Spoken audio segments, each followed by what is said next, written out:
Pero may gala mo kay sulan ko ang atong kining matag topic ng tag 1 hour gani. Nga di man yung ato hagwa-hagwa ra man gani. Paon na to tag 5 minutos matag topic. Tulo lang ka topic sa ating sultan. Nga kini lagi mahal sa pagpanguros, no? Nganong kining Katolik ko manguros man gyud. No? Nga dunay usa ka anak nangutana sa iyang inahan, ma. Katikista man jud ka, ma. Nganong manguros man kita, ma? Yan taon tong inahan niya katikista, di man tanan. Wala lang po ipipila ba? Nana ba? Sa simbahan na makapay. Pautala to yung mga mahan dong. Kay alagad to. Wala na drawas kapila. Sige na lang panguros. Ato siyang amahan pa. Alagad man ka pa. Nga nung manguros mo kita ba? Manguros ko tanong panahon sa kusog nga kilat ug liti. Jesus marisip Ginoo ko. Mawala tayo gitudo sa labo pa. Way klaro nga nagara to. Wait, kini klaro kini nga alagad ni. Ito banuban. Makamao gini malubag. Nga mo na ang diferensya. Nga diya sa atong pagpanguros, wa kita ta. Ibaw masayot unsay gyud basta na lang nanguros. Nabay mga on. Ug litson bili, litson manok ug pasayan alimang sudan, haskang nanindutang pirat-pirat ang mata ug manguros. Ampo, manguros yun. Pero tinangkong ginamos bulan sudan. Woodline kuslusan na ni. Way klaro na itong Ginoo. Oo. Kaya tagal naman tag-sudan ginamos. Pero ngayong sudan, nindot ay manguros. Way klaro. May pagpil nga ng manguros. Mga istoryahan. Bitaw may gala makaisunan. Panahon, dirita sa pandangan. Unsa ka epektibo gini ang cross kung pagpanguros. Panahon ni Saint Hilarion dito sa siyudad sa gamay nga Grace. Gamay nga siyudad dito sa Iglesia. Nga miabot yun ang usa ka kusog ng liti nga tusbugin. Ha! Buhagay ang tubig. Kusog kayong tubig may kisulan ko. Mura ba ito? Tsunami naman umuad ko sa siyudad. Bubanda sa dito. Haskang lipa. Isa nga sa mga tao. Muna nga ang mata doon nagpalig maayaw niya miadto isa kang Saint Hilarion. Pag ampos Ginoo nga di kita kahulog mahulog og kamatay. O si Saint Hilarion minaog siyang payag. Nitako na kay balog. Iyang gisugat. Miluhod. Nagampo ngadto sa Ginoo. Human niya na nanguros siya makaigsunan. O nang dako kay balod libalik panatang ngadto sa mong dagat. Inana makiisunan ko ay no?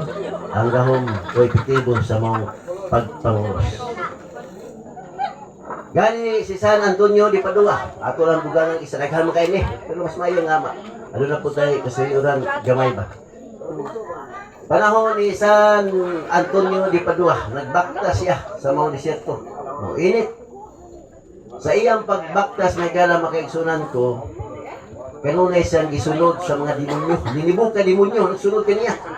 Ngila kay naong. Ngilaan magyamog naong na sa utabanan karon ha. Mas ngilaan magyamog naong daw maong demonyo. Niya iya lang katauan, iya lamang katakandahan, o niya nag-ampo siya, o nag-sign, o nag-close siya. Lupad ang mga demonyo. O nang uban, hadlok manguros, hadlok kitag cross. Nana, mga igsuon ko. O na sa atong ingong pagkakatoliko, atong ipadayag ang atong pagpanguros. Diya sa atong pagpanguros. Diya sa atong pagpanguros, ipailan nato nga kita maong tinuod na Kristiyanos.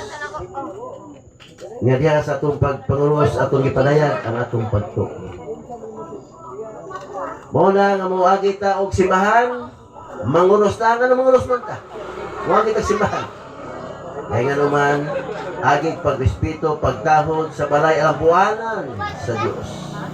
Kaduha na ang lawas sa atong Ginoong Jesucristo. Mao na nga dako ang respeto, pagdahod, pinigagi na to sa simbahan. Unya, dugang manguros man puntag mo agig menteryo. Agi ta og menteryo kay atong panahon Naghamang sa mga minteryo nga medyo mingaw yun. Bita na ito minteryo din sa Barangay Norte. Kaya hayan, makabaklibak na ito diha. Pero kubang minteryo, pasti yung kita. Kasakingan. Yan mo na nga sa atong pagpanguros, iiway kita sa katalagman. Mo na makaisunan ko ang ato matod pa ang atong apostolis tradisyon, ang atong Ginoong Jesucristo ban sa apostolis sa di pa to sila magwali, magampog sila uban sa pagsay no the cross. Nganong nahimo man ning dautan kining pagpanguros. Kamo mga Katoliko giunsa man din yung pagpanguros ug giunsa man yung ang inyong paglitok. Butan ako unsa man yung paglitos pagpanguros be? Amen. Santo, amen. Pagkanindot man di ay na. And then the Father, the Son, the Holy Spirit, pagkanindot niya, anong nahimo mang dautan? Basin ang uban natong Katoliko manguros sa ngalan sa mga yawa, demonyo, engkanto, santilmo. Siguro tayo lang gilitok siguro. San Mateo 28:19-20, panlakaw ka mo tibok kalibutan, o bunyaki sila sa ngalan samahan, o sa anak, o sa Espiritu Santo. Na may uban nga mulito ka na po, di lang sila musayan ng the cross. Kanta ko no diha, manghiyupos lang ka, mudaong baka. Muna diha.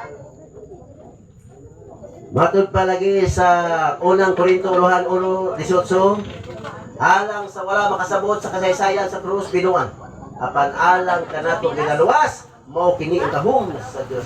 So, diya sa atong pagpangulos kay gala makigsunan ko, gahom di ay sa Dios. Dugang pa niya na diyas balaan kasulatan, Ezekiel 9, 3 ngadto sa 6. Mingon ang Diyos ngadto sa anghel, suroy dito sa syudad, Jerusalem, o butang i-cross ang agdang sa mataw nga nagdaghong, o nag-agulo. Gumikan sa ngilngig nga pagbuhaton karon. Pero kadtong mataw nga walay cross diya silang agdang, gikan sa nagmabdos bag-o ng anak, mga batanon, babae, lalaki, matigulang, lakip na itong may bagang. Hala, pabati ah! Ipapatay din yung white cross. Panigulo mo Katoliko, mangulos din mo. Ano din mo mapes patay? Biblical, yun na. Dili na ito. Mo na yan ang adawa, 30,000. Ang namatay, gipatay, sa mga ano kadtong walay cross, diya silang agta. Mo manggani nga, unsa na yung Katoliko yung taon? Na sa ilang papangunos na may humba, dinagko. Dagko humba eh. Yan na po'y sampay na ginagmay. Cross agtang, cross baba, cross dughan. Muna ginagmay. Muna sampay na po'y cross, dinagko humba. Lalo mahibaw masayon ta, di na kayo magyambit humba, matod pa sunod-sunod lang nga, wagyan. Muna nga diya sa itong pagpangunos agtang, atong itimaan diha nga unta kanunay bugnaw ang atong panghuna-huna. Kay sagad magisun gubot pa sa lukot ang sagad ang pagpuyo. Mo naron nga mabugnaw-bugnawan ang atong malamdagan, mahayagan ta sa Espiritu Santo. Mo na gikrusan nato ang agtang. Ikaduha, krusan sa atong baba. Kay kining baba tanlas kayo mo mamalikas ni, di ba? Dili kumpleto mga saba ka, mag-away mo simbalang asawa sa mag-away mo si mong anak kung mamadlong kang may pamalikas. Pisting, yawa, alimad, tulira. Dugay mo mata, tulira. Di ka kung nagsimba ni abot, wapay nilungan, tulira. Matay mo, magpabina di ang bangon ka. Masimba ko, kailangan daw simba. Pero pag mas simba ko, wala, daghan. Daghan sa mga Katoliko, hindi may yung pagpagdiskari sa kailangan daw simba. Tunaa ba? Ako nakita. Wa na makuan. Wa malinya. Nga itong kinabuhi. O niya, nga no, manguros ta dias dughan, gikusan na itong dughan. Kami may sama sa tinahan nga si Bani Maria na yung pagkamailubon, ang pagkamulumo sa iyang kasing-kasing sama sa tinahan nga si Bani Maria. Kumaw na diya mga ikson ko, krus tas agtan, krus sa baba, krus sa itong dughan. Dugang pa niya na makaiksunan ko, matod pa sa Galacia Uluhan 6, tuding 14-16. Apan alang ka na ko, nagpagsigar mo lamang ako sa krus sa atong Ginoong Kristo. Kaya pinagi sa krus, patay na ang kalibutan. Alang ka na ko, o ako patay na. Alang ang kalibutan. Sa kano, mismo ang si San Apostol Pablo, nagpasigarbo sa krus. Sa laing version Biblia yun, nagkulintas-kulintas yun sa Oglos, makaigsunan ko. Iyang ipasigat ko. Dugang pa niya na makaigsunan ko. Dihan niya sa Deuteronomy 1:6, tuding 6, nga to sa 9. Itudlo kini sa inyong kabataan.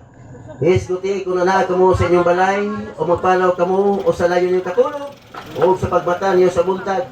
Ibugtos kini sa inyong kamot, ingon nga timaan, o ilangan, o ibutang ingon nga timaan, diha sa inyong agtang. Agtang ba? O niya ka na magsikan daot, pagtaki ang krus, sama la. Nangin gidaot, isaway ang Santissima Trinidad. Ang pagka-Diyos samahan, pagka-Diyos sa anak, pagka-Diyos sa Espiritu Santo. Sumala sa Efeso ang Espiritu Santo ipatik usab sa agtang. Mo na kumpleto sa Mateo 28:20. Lakaw kamo sa tibok kalibutan, o bunyagi sila sa ngalan samahan, o sa anak, o sa Espiritu Santo. Kana lang ko'y timo-timo makaisunan ko. Mo na nga ako lang yung dasik, no? Ayaw mo gunong diha sa atong sa di pa ta magtulog, manguros ta magampo, lain pagmata magampo manguros. Moadto ta dili ta moadto ingon ta moadto kita katahuyan mga sagbutan. Mingon, tabi po. Tabi po. Yan naman ang tabi po. Kaya ang diwinig inkanto na diha. Anong palapin nila ay lipay na. Imong gi-suportahan. Imo silang girespetuhan. Dapat imong idito kinilig Jesus pahawa. Anak. Jesus Christ ang imong idito dito. Sabi po. Pahawa po. Alis na po. Muna lipay kayong diwindig maingkanto anak makigsunan ko. Dugang pa niya na makigsunan. Kinigid atong kasagaran sa atong mga Katoliko. Murag minus dito mo simba. Yegi kalimot. O maghisgot na ganit at pagsimbas matagad lang Domingo, layo na gistinod ang kinabuhi sa Katoliko niya na. Total, na may sigsimba niya pero ang kinabuhi niya, wa man niya pumatulid. Sumala pa sa mga survey sa mga saksi ni Hubad din lang sa bukid noon. Ano na may 23% nga regular nga manimbang ang mga Katoliko. Ako nakabiya ako Katoliko 1991. Sa unsa na ako isud lang nga pundos tinuan. Eh nga naman. Oh. Kung ikaw lalaki manggod, tanan kang babaeng mahubag, walihan ka. Pinsa may di madaan, wa man ka madaas wali. Nadalang ka sa maghubag ba? No, simba ka. Kung ikaw batan ng babae, tanan po kag mga lalaki magwapong matso. Di kinsa mang babae di maikag anak, no? Mo na makisunan ko. Mo na nga atong ulo na itong pagtuong Katoliko. Bisan gani dito sa Luzon, 5% lamang ang regular ng manimbang Katoliko. Wala na makiksunan ko. Nagkakuyain na niya itong pagkatoliko. Wala giklaro. No? Subok kayong panandungon. Nga matugpa di otas pagsimba. Nagihimo sa Diyos ang tanang butas kalibutan, ulong kadlaw. O ang ikapito kadlaw, may pahuray ang Diyos. Di man ito sabton ang Diyos ikapoy. Kaya sa Salmo 20, versikulo 8, ang Diyos dili kapuyan. Amot masabot niya na, nga kitang matao, muhatag pag-ahin, pagsimba, ngadto sa Ginoo. Nga naman, kaya sumala pa sa basahon sa Hebreo, dili na to undangon ang Kristohanong panagtigom. Asa man na, ang Kristohanong panagtigom, simba. Ano di magina to, mahimo ang pagsimba matagadlong Domingo. Unyag kalinturahon, Ginoo tabangit ko. Gamay rang problema, Ginoo tabangit ko. Ngayo, matod pa mo sampit na taon, Ginoo. Ako, nagkadaiyan akong pundok nga gipasakupan, kaniad ko, malimbang tagtunga yun sa adlaw. Pero kitang Katoliko, isa gini ka oras sa diha. Kung na po yung kayo nga musimba, tingkalawat na. Huwag yan po yung klaro. Sami kayo. Muna'y subo kayo makiksunan ko sa atong pagkapakya sa atong pagkakatoliko. Na pamiya ko mo Katoliko, di ba? Kaya na yung simbang tagtunga sa adlaw, isa ka adlaw. Mao na ang ano mo, simba ta kita na kinahanglan ta sa atong Ginoo. Makinahanglan ta niya. Niya na niya ang lawas sa atong Ginoo nga gibilin niya sa atong simbahan. Mao na way katapusan ang pagpanluwas ni Kristo. Bisan tuod gihalal ang iyang kaulig, gulingon niya sa atong mga kasalanan. iya pang gibilin ang iyang lawas. Kaya aron matagkaon na to, yan na, aduna kita kinabunda yung banhal, kita sa katapusan man. San Juan, Kapitulo 55, 54, ngadto sa 59. Diyas basaw ni San Juan, kung mabasa mo Biblia, gano'n na ginapahinumdum ni San Juan niya, bahin sa lawas. Nga sandan, ang atong Yesus Kristo, human sa ilang pagpangaon, may kuha din siya laim pong tinapay. O iya kining gibenisyonan, gipanalanginan, umingon siya, kini, mao kong lawas. Kaon mo nini, kaya mo kaon ni ani, adunay kinabuhing dayon, banhawon po sa katapusang mga adlaw. Ya, dili mo musugot anak, nga banhawon matagkaon na to sa lawas Kristo, iya litang banhawon. Ya, mo na kung di ka makakaon, di ka makasimba, lagmit, mga impyerno yun. Kaya po man ni Kristo, di naman po ni Orly.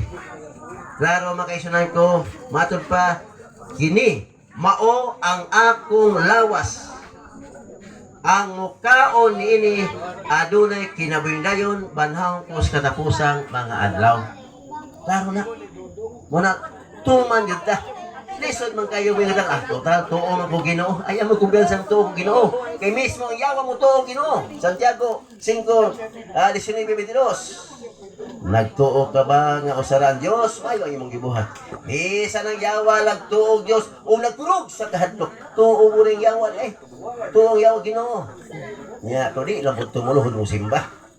Mo na nga duha ka matras pagtuo. Initang pagtuo sa kamuton sa Ginoo. Juan 14:12 ang nagtuo kanako kinahanglan magbuhat sama sa akong gibuhat. Pagkadaghang mga milagro bayis pagpakalawat, maigsuon ko panahon ni Teresa. Panahon ni Teresa nga mato Teresa Newman nga tuig 1926 ngadto sa 1963. Wa na gid siya mukaon sama sa atong gikaon karon. Ang iyang gikaon pagkabuntag musimba mukaon sila lawas sa atong Ginoo, pagkaudto musimba mukaon sa lawas sa atong Ginoo, pagkahapon musimba mukaon sa lawas sa atong Ginoo. Sa to pa pila ka tuig gikan sa 1926 ngadto sa 1963. Milagro kay na. O si Catherine Emmerich dito sa Alemania, no? 12 ka tuig. Mo gyapon. Wa lagi siya mukaon sama sa atong gikaon, may gala makigsunan mo kuri. Kalawat ang gikaon makigsunan. Mao na akong hangyo kadtong nagipon-ipon, di pa kasado. Ayaw intaw mo pagyama-yama o pagkalawat. Simba lang ito. Ayaw mo kalawat. Kaya nagdugang na sa inyong kasalanan. Kaya mao na diya sa ato papanudo sa atong simbahan sa katikisim Catholic Church. Bisan pa mo o kasado pa mo sa huwis. Ayaw mo pagyama-yama diya o pagkalawat na kaigsunan ko. Simba lang mo. Tuta na may pungos Ginoo, di ba? Na ipong niya, ang sa tayo pungos sa itong Ginoo. Ang tao, dili mabuhi lamang sa tinapay, kundi usab, pinagi usab sa pulong. So bisan tuod nga wa mo makakaon sa tinapay sa Ginoo, kung nabusog usab mo sa iyang pulong. Nganong pod nga ihikaw man yung ang pagdawat sa Kramentos Kaminyoon. Gaya daghan pang mga rason. Mo bitaw duha ka bata na ko. Ipon-ipon pa magina. Mo gina ko nga simba na mo ayaw di mo kalamat. Kaya madubli gid ang iyong sala. Kaya karon na sa unang Korinto Kapitulo 6, versikulo 25-27. Ningon sa Apostol Pablo, mo hinungdan daghan ng masikiton ka ninyo. Daghan ng muliyahon. Daghan ng matay. Kaya wa mo magtagad sa tinapay sa atong Ginoo. Laro na makaigsunan ko. Monet pinakanindot sa atong pagkatoliko kay nailawas sa atong Ginoo. Unya bad kanibal ay mo ba kay mukaon mo lawas si Kristo dili po. Kaya katong kanibal mukaon mabusog ang iyang tiyan. Pero kapag kaon nato sa lawas sa atong Ginoo, sa espirituhanong pagkaon, nabusog ang atong kasing-kasing. No? Sa mo na nindot makaigsunan ko. Ug matod pa ni San Justino. Niya tuig 150 AD nga ang mga Kristiyanos mikalawat dili sama sa pan sa kinaiya o ilinon sa kinaiya kun dili gitudlok nato ang maong lawas sa atong Ginoo. Unsa kuno? Ang mga Kristiyanos mikalawat dili sama sa pan sa kinaiya o sa ilinon sa kinaiya kun dili sa gitudlok nato ang maong lawas sa Ginoo. Tuig 150 AD ang atong mga haligi sa simbahan ilag yung gidawat ipahingusgan niya sa atong samtang sa atong pagkalawat tinuod ay nga lawas sa atong Ginoong Hesukristo. Mao man gani sa panahon ni Papa Pio X ni atong tuig 257 ini. Matud pa niya ang pagkalawat mao ang pinakaduol o pinakasigurado nga dalan ngadto sa langit. Pag kininduta di ay mo tulay tay-taya na to makaisunan ko. Di kita mohunong pagsimba ni. Muna gikan karon malandong kita. Unsa di ay kaimportante ang pagsimba makaigsunan ko. Tanawa ng madili Katoliko, 90% gid sila nga manimba. Pero kita mga Katoliko pastilan Ginoo ko mo na nga padayon ta. Kaya gabi sa panahon ni San Crisostomo na nga samtang sa iyang pagsimba diha sa Santos nga Misa linibo ka mga anghel nagalirong diha sa altar nga samtang magkonsagrar ang pari diha sa Santos nga Misa. O panahon sa pagkalawat, muapil usap sila pagkalawat. Kaya nakita ganyan, no? Ang anghel espiritu. So muna nga, malinguha ta, malikamo ta, makaigsunan ko. Muna yung giningon, ya panahon sa tingkalawat, has kay yung daghana, magpila. Pero bisan is pagkumpisal, pila rin ta, magpila niya, tulo na kabuok duha. No? So daghang kita, buot masayran niya na makaigsunan ko. Sulugan pa niya na, may gala, ato timo-timo lang sa gabi, di na sa natin nagamito ng purgatorio dito sa last vigil ani kung makabalik ta. Kaya ato nang pemugatan kining lugar dapit nga kahimtang nga gitawag og purgatorio. May igsoon sa katapusan, ari usab kita sa pagka-Dios sa atong Ginoong Hesukristo. Dili na to sabton nga natulo na ang Dios. Kay matud palagi 1 plus 1 equals 1 plus 1 equals 3. Di na mao. Dili na mao sumada. Niya sa multiplication table. 1 times 1 equals 1 times 1 equals 1. Sa pagpaliko ni mo, resulta 1. Kaya nga naman, usara mga Diyos. Mga magaling, gitaw og Diyos, kaya doon ay tulo diha. Ang Diyos Amahan, Diyos Anak, Diyos ang Espiritu Santo. Oh. Mo na nga, makita na ito makaisunan ko, mo na gigan lang siyang triangle. Kaya na ito kay skina, lahat itong square, kwadrado. Sama sad ang Diyos, adunay tulo nga naghayusas pagka-Dios. Bisan dias Pilipos 2:5-11. Angan yung batunan ang ununa nga gibatunan ni Kristo Jesus. Nga mao kini bisan siya Dios, wa siya mamugos kung magpabiling tupong ngadto sa Dios. Lutaw na ang pagka-Dios sa atong Ginoong Kristo. Gani bisan San Juan 5:19 uluhan,